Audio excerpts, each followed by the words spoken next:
accommodate a greater range of motion. For example, the chimpanzee can move its ankle in this direction towards the shin to a very high degree. So one of the things we observed during our research in Uganda is that humans are regularly climbing trees, and men in particular, and they're climbing trees to gather honey. And one thing we notice is that when they're climbing trees, they're climbing the tree vertically, and they're putting the plantar surface of their foot directly on the surface of the tree.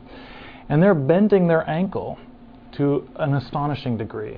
So the ability to bend the ankle in this high degree appears not to be associated with the bones themselves, but it's possibly a soft tissue mechanism. And so that's what led us to look more carefully at the calf muscle, or what we call the gastrocnemius muscle.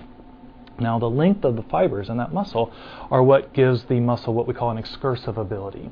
And what we found is that the populations that are regularly climbing trees to gather honey have longer muscle fibers, which is associated with a greater range of motion at the ankle joint. So what we have is a difference between two populations of people, one that regularly climbs trees and one that doesn't. And so we think it's highly plastic, that a lifetime of climbing trees that starts when you're a child has facilitated longer and longer muscle fibers, which is advantageous for climbing trees regularly.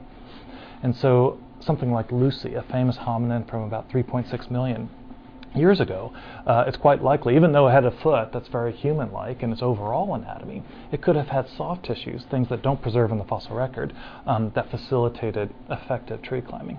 And we think the mechanisms that are allowing people to climb trees effectively and regularly are something that they acquire through their lifetime.